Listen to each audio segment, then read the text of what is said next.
لسنجي دردتم يعني او وعدي دايكا هتا مردن شيطان لسنج مانو وريمان بيداغوريو توشي گناه ماندكا توشي او ماندكا كالريبازي خوا بردين بلام خواي گورا زور بالرحمة شون مجال دادا شيطان بكيفي خوي لخلقي ويوابكا وبسريتوا شون مجالي ويددا بخوي قتيتي شيطان إلا عبادك منهم المخلصين بهمو كسيك داويرم بس بعبد مخلصة كاني تو ناويرم أي خوايا أو بندانيك بإخلاصي بونا بنديتو بونا عبديتو أويك بدل بوت عبدي خوا وأمري خدا زيبا زيدك الشيطان بو ناويري من ذاك الشيطان قتي من دبي لسنجي وانا درنتم حتى الجانيان لقل دردتي خواي قورش درقاي توبي بوكردنوا فرموي دبرو تو درمتسو منش درقاي توبيان بودا ناخم حتى روح لجياني دا ما بي خواي قورش مقابل بوا كإنسان ضعيفة لوظيفي عبادت لو انا توشي كمكري وتوشي وادبي زاري وايك توشي گناه بي والشيطان بتواني لريدري بيني ولا خشتي بري خواي قورش مجالي هشتو توا درقي توبي دائما كدوتو بوي پیغمبر صلى الله عليه وسلم ده فرمي ان الله يقبل توبة العبد ما لم يغرغر رواه الترمذي ده فرمي پیغمبر صلى الله عليه وسلم خواي قورة توبي انسان قبول لك حتى او وقت كجيان ده در بتسيل لشي حتى وقت جيان درتون انسان گناهكار اگر توبه بكا توبكي لي قبوله او ذا بوي درقاي توبه كراوتوا براني خوشويستم هر گناهيك كردوا هر گناهيك دكي وهر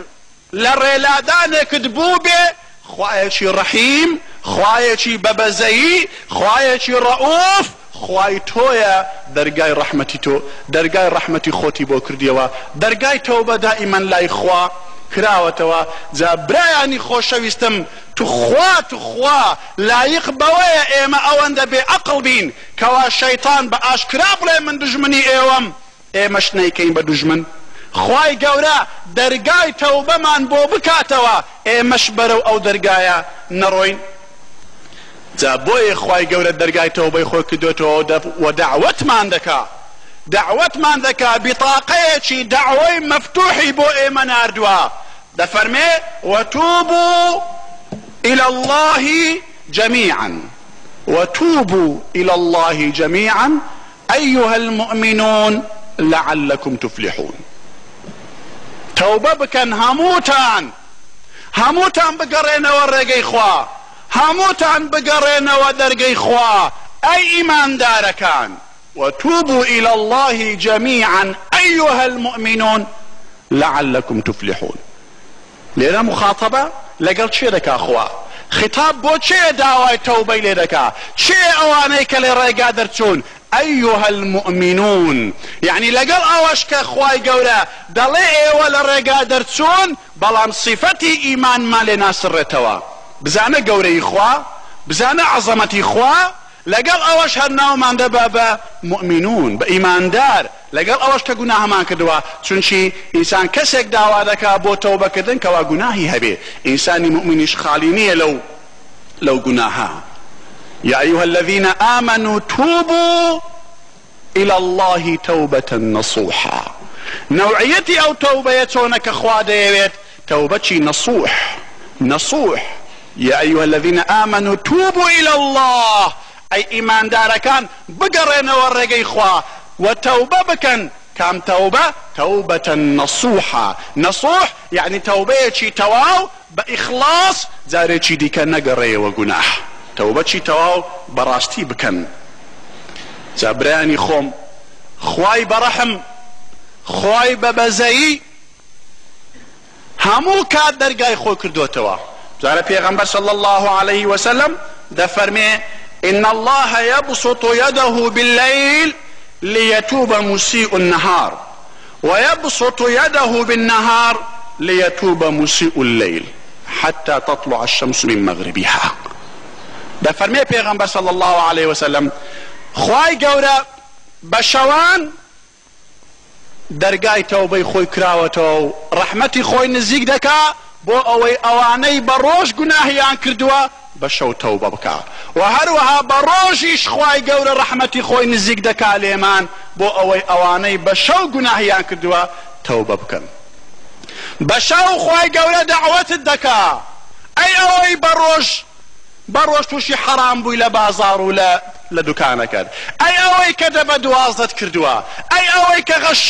لە مەعامەڵە کردووە، ئەی ئەوەی کە بە سفوری چوویە دەرێ، ئەی ئەوەی کە ماڵت تاڵان کردووە، ئەی ئەوەی کە غەدر و زوڵمت کردووە، ئەی ئەوەی کەوا لە چاوی هەتیوان فرمێسکت ڕژاندووە بە زوڵم و تەعەدا، بە ڕۆژ کەوا دەکەی خوای گەورە بە شەو بانگ دەکا بۆ تەوبەیەک، بانگ دەکا بۆ گەڕانەوە بۆ پەشیمان بوونەوە. و هەروەها ئەی ئەو کەسەی کە بە شەوان ڕێگای نادیەکان دەگریە بەر، دادەنیشن لە نادیەکان بۆ ئارە خواردنەوە تا ساعت 12 شەوێ، ئاگاتان لە حاڵ و نووزە و گریانی ئەو خەڵکەی نییە کە بە شەوان ئەوە هەنگۆ بێ ئاگانە، ئەی ئەوانەی کە بە شەوان دەسوڕێنەوە بۆ ماڵ تاڵانکردن و بۆ دزی بۆ زوڵم، بە ڕۆژ خوای گەورە بانگتان دەکا وەرن بە شەو ئێوەواتان کردووە وەرن تەوبە بکەن و پەشیمان ببنەوە بگەڕێنەوە حەقی عالم بگەڕێنەوە. خوای گەورە بە شەویش داوا دەکا و بە ڕۆژیش داوای تەوبە دەکا و بانگ دەکا. لەوە زیاتر ڕەحمەت خوای گەورە چی بکات؟ هەموو کەس تووشی غەڵەت دەبێت، هەموو کەس پێغەمبەر صلی الله عليه وسلم دەفەرمێ كل ابن آدم خطاء وخير الخطائين التوابون. هەموو کەس معرضە بۆ غەڵەتکردن، هەموو کەس غەڵەت دەکا، بەڵام چاکترینیان ئەو کەسەیە کە زوو لە پاش غەڵەتەکەی پێی زانی غەڵەتە بێ تەوبە بکاتەوە و بگەڕێتەوە لای خوا و پەشیمان بیتەوە. خوای گەورە زۆر پێی خۆش دەبێت کە عەبدێک تەوبە دەکا، زۆری پێخۆشە، ئەوەندە کەیفی پێدێن دەبێتەوە. بزانە پێغەمبەر صلی الله عليه وسلم دەفەرمێ لله أفرح بتوبة عبده حين يتوب إليه من أحدكم على راحلته بأرض فلات فانفلتت منه وعليها طعامه وشرابه. دفرمي پیغمبر صلى الله عليه وسلم خواي گەورە زۆر پێی خۆشە کە ئێوە تەوبە بکەن لەو کابرایەی زیاتر. لێرە نمونەیەک دێنتەوە پێغەمبەر صلی الله علیه وسلم دەفەرمێ ئەگەر یەکێک لە ڕێگادا بڕوە بۆ خۆی و بە وڵاغەکەی بە سەحرادا بڕوە ئاو خواردنی بەسەر ئەو وڵاغەدا بێ، هەموو شت ناو لەسەر پشتی وڵاغەکەدا بێ، لە مەسافەیەک لە ڕێگا کابرا ماندوو بوو لە بن دارێک دانیشت لۆ ئەوەی هەندێک ئیستراحەت بکا و هەندێک نووست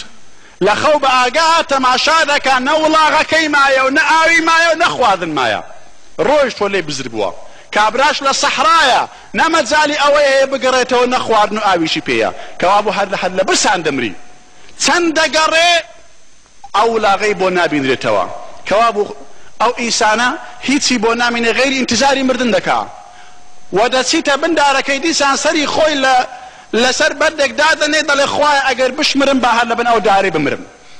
لەوێ درێژ دەبی و بەتەمای ئەوەی کەوا لە برسان بمرێ، بەڵام وەختێک چاوی خۆی دەکاتەوە